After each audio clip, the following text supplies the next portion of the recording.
Yo. It is the #1 showman East African artist manager Happy Famba. Subscribe kuri NIYOSEL TV irajeni nguvu nyinshi cyane. Yo.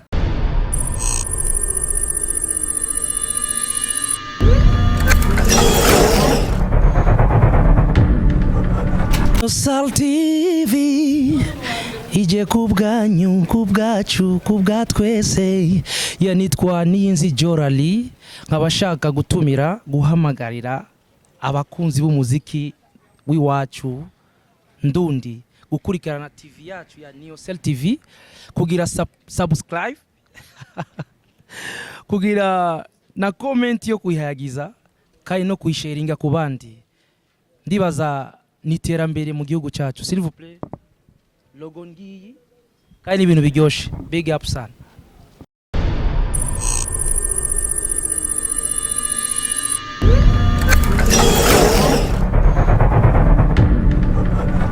Yes guys, uyu ni Vishulov mukali wa live music East Africa. Ukitaka uniite Gucci man hose na uzobukosheje. Sasa NIYOSEL TV ije kubwanyu, ije kubwawe, ije kubganje kuri twese. Sasa amakuru mashasha, amakuru agezweho, ibintu by'umuriro nyene cyo bibona nawe.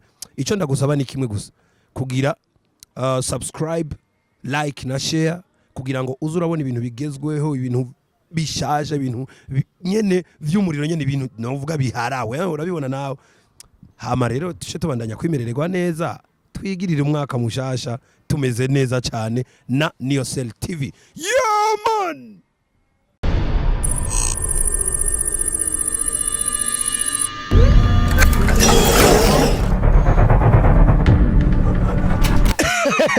Yes sir, manika watu one pizza Paris salama talomba. Yes sir, it's mega sorry baba now on the microphone, in the microphone. Oh ya micro si ikise micro ikinenge cyane na cyo ngiye bigahere. Donc nakunda kugira ati bantu b'Imana tugiye gutangura umwaka mushasha n'ibintu bishasha ari byo NIYOSEL TV. Sasa mwese gira subscribe hama tugira share, partage na commentaire na comment byose biri mwapo na foto ya profile byoshirako hama tubona neza tuguhereza ni kulamba nono.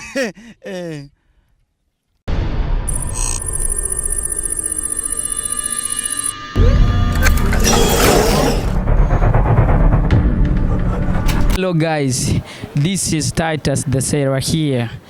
Just ndabatumire kugira subscribe kuri NIYOSEL TV channel TV nshasha ije kubashikiriza amakuru atandukanye, entertainment n'ibindi.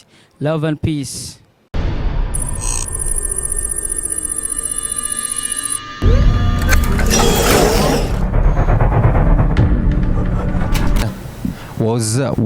woza twarahinduye systeme na strategy muhira ducana amatara nitugicana buji hari kera ata amakara twacana ibitiritiri kwishure nkatonda niyiziye kundidiri hageze karuhuko nkajya ubugari bukaranze abo ntibagiye ko naraye ku buriri bushinze hari kera. Yo, it's Magic Soldier right here. Ndabatumiye abafanzi banje n'abafanzi b'umuziki ndundi kuraba canke gukurikirana TV yanyu, TV yacu ariyo NIYOSEL TV. Izo zirabaha ibintu bishushe bijanye no muziki wa buja flavor. Kanda subscribe, like na comment. Let's go.